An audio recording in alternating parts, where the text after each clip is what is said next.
Once upon a midnight dreary, while I pondered, weak and weary, over a many a quaint and curious volume of forgotten lore, while I nodded, nearly napping, suddenly there came a tapping, as of someone gently rapping at my chamber door.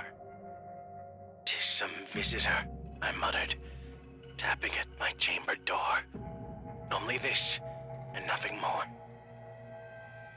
Distinctly I remember, it was in the bleak December, and each separate dying ember wrought its ghost upon the floor.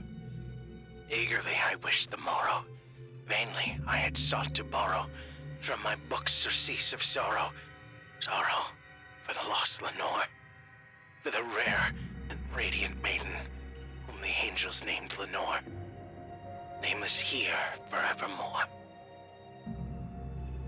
And the silken, sad, uncertain rustling of each purple curtain thrilled me, filled me with fantastic terrors never felt before. So that now, to still the beating of my heart, I stood repeating, "'Tis some visitor entreating entrance at my chamber door. Some late visitor entreating entrance at my chamber door. This it is, and nothing more." Presently, my soul grew stronger, hesitating then no longer. "Sir," said I, "or madam, truly your forgiveness I implore. But the fact is I was napping, and so gently you came rapping, and so faintly you came tapping at my chamber door, that I scarce was sure I heard you. Here I opened wide the door. Darkness there, and nothing more. Deep into that darkness peering, long I stood there, wondering, fearing, doubting, dreaming dreams no mortal ever dared to dream before. But the silence was unbroken, and the stillness gave no token, and the only word there spoken was the whispered word, "Lenore." This I whispered, and an echo murmured back the word, "Lenore." Merely this, and nothing more. Back into the chamber turning, all my soul within me burning. Soon again I heard a tapping, someone louder than before. "Surely," said I, "surely that is something at my window lattice. Let me see, then, what thereat is, and this mystery explore. Let my heart be still a moment, and this mystery explore. 'Tis the wind, and nothing more." Open here, I flung the shutter, when, with many a flirt and flutter, in there stepped a stately raven of the saintly days of yore. Not the least obeisance made he, not a minute stopped or stayed he, but with mien of lord or lady, perched above my chamber door, perched upon a bust of Pallas, just above my chamber door, perched and sat, and nothing more. Then this ebony bird, beguiling my sad fancy into smiling, by the grave and stern decorum of the countenance it wore, "Though thy crest be shorn and shaven, thou," I said, "art sure no craven, ghastly grim and ancient raven, wandering from the nightly shore.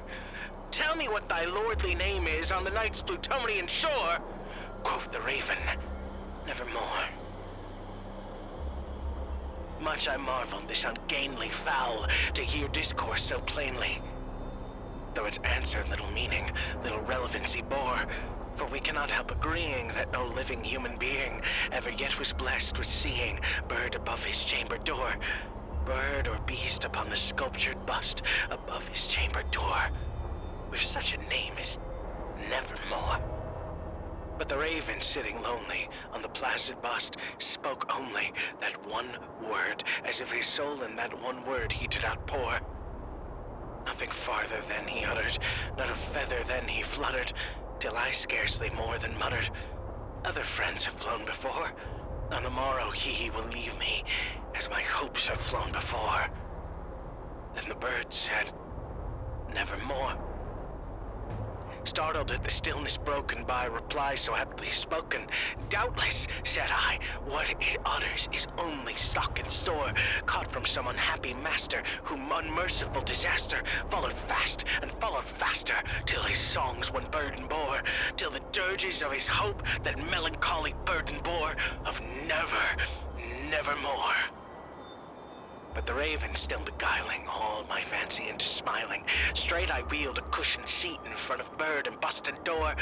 Then upon the velvet sinking, I betook myself to linking fancy unto fancy, thinking what this ominous bird of yore, what this grim, ungainly, ghastly, gaunt, and ominous bird of yore meant in croaking nevermore. This I sat engaged in guessing, but no syllable expressing. To the fowl whose fiery eyes now burned into my bosom's core, this and more I sat divining, with my head at ease reclining on the cushion's velvet lining that the lamplight gloated o'er, but whose velvet violet lighting with the lamplight gloating o'er, she shall press nevermore.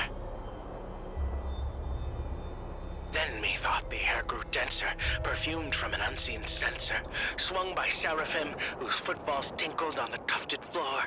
Wretch, I cry, that God have lent thee, by these angels he have sent thee, respite, respite and nepenthe from thy memories of Lenore. Quaff this kind of nepenthe, and forget this lost Lenore. Quoth the raven, nevermore. Prophet, said I, thing of evil, prophet still if bird or devil, whether tempest sent or whether tempest tossed thee here ashore, desolate, yet all undaunted, on this desert land enchanted, on this home by horror haunted, tell me, truly I implore, is there balm in Gilead? Tell me, I implore. Quoth the raven, nevermore. Prophet, said I, thing of evil, prophet still if bird or devil, by that heaven that bends above us, by that God we both adore, tell this soul with sorrow laden, if within the distant Aden it shall clasp a sainted maiden, whom the angels named Lenore, clasp a rare and radiant maiden, whom the angels named Lenore. Quoth the raven, nevermore. Be that word our sign of parting, bird or fiend, I shrieked, upstarting. Get thee back into the tempest and the night's Plutonian shore. Leave no black plume as a token of that lie thy soul hath spoken. Leave my loneliness unbroken. Quit the bust above my door. Take thy beak from out my heart, and take thy form from off my door. Quoth the raven, nevermore. And the raven, never flitting, still is sitting